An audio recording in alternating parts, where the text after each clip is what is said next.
Well, good afternoon, ladies and gents. Thanks for coming down. It's another big week in the life of Melbourne Victory as we get towards the business end of the season. So we're very excited today to unveil our latest signing. The transfer window has just finished, and our final piece of business was securing young Daniel Mullen. So he's a former young Socceroo and Olyroos, who's also featured once for the Socceroos. And he's just been playing in the Chinese Super League with Dalian. So he's joined us on loan until the end of the season, and we're very excited to have him here. So if anyone's got any questions for Daniel, fire away. Does the deal have the potential to go beyond this season? Yeah, look, for now I'm just concentrating on the next games, 7 or 8 games in the league, and then finals, and I just want to do my best for Melbourne, and we can look at after the season what happens. But for now, I'm just concentrating on doing my part for the club.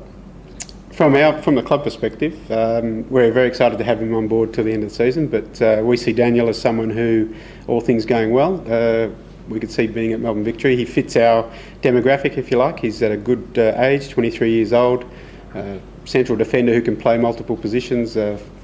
He's been involved in the national team setup, so we're very excited about the possibilities, but at this stage it's just till the end of the season. Daniel, why the move back to the A-League? Yeah, look, last season, I had a really successful season with Dalian. We had a great team, and everything was going well, and the two Dalian clubs merged, and from that there was a big turnaround in players and in coaches and administration. So this season, look, we had a pre-season camp, and I decided that it was probably a better option for me to come back to the A-League.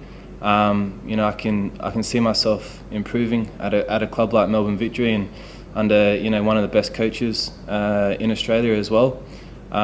So for me, it's just an opportunity that I thought I could further develop my career. Were you worried that you weren't going to get the same sort of game time, or was it just the unsettled sort of feeling that was going on? Yeah, no. Look, it was a bit of both. It was more of the unknown. There was a lot of questions that weren't sort of being answered. So for me to come back here, I lived in Melbourne for 5 years as well, so it's like a second home for me. So I'm more than happy to come back here. Was it tough to establish yourself into an already established team, a team that's been winning games this year and the like? Is it going to be tough for you to get that break and to get into the side? Look, yes and no. I think I'm lucky that the team's already developed, and they play their own brand of football. But obviously it will be different, and I have to adjust to that. But that's part of being a professional footballer. If I wasn't aware of that, I wouldn't have made the move. So look, I'm looking forward to trying to fit into Andrew's plans, and hopefully doing my best, and hopefully winning something with Melbourne. Did you and Andrew cross paths at the national level when you was? No. That was about a year before I was with the under-20s. He was with the Joeys. So.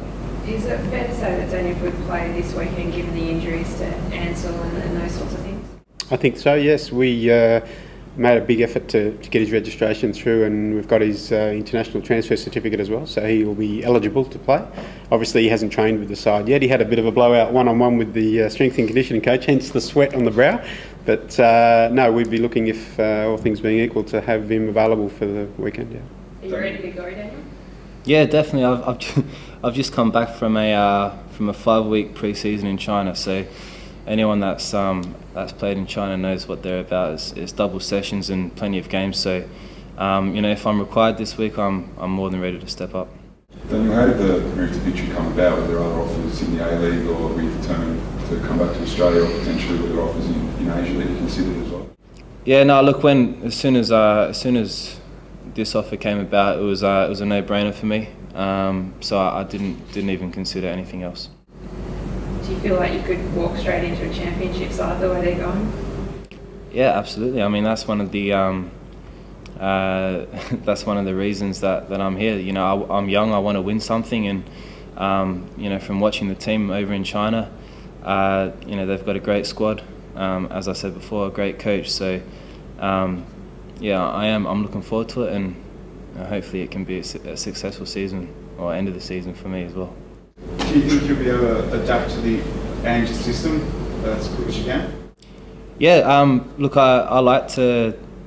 His philosophy is obviously ball playing and the short game, and this is what appeals to me. I think this is football. If you watch Barcelona play, this is how they play, and they're obviously the best team in the world, and everyone wants to replicate that. So for me, it's exciting. I want to develop my game as well. I'm still young. I'm not the complete player, and I think it's exciting for me to be able to work with him, and hopefully he can bring the best out of me. Trimboli, just sort of doing holidays and doing other things. You're looking good. Has there been some confirmation on the victory in Liverpool playing in July? Not as yet. Is that close to being? No, I'm not sure really what the details are at the moment. It's just at the moment it's still being discussed, I think. Trims, overall, is the club happy with how the January transfer period's ended? I think so. I think it's always it can be an unsettling period, but can also be a good period where you can bring players in. Obviously, we've done a little bit of business, the final piece being Daniel. We've always tried to increase the quality of the squad that we've got at our disposal, and we're right in the hunt for the top two, which we think is important, and we've got 7 matches to go, so we really need to bet our best team out there. So the more quality in the squad pushing for positions, it'll be the best. Oh, Archie Dobson. Yes, Archie's got an injury to his hamstring, so he'll be unavailable this week, but we're hopeful that he'll come good in the not too distant future.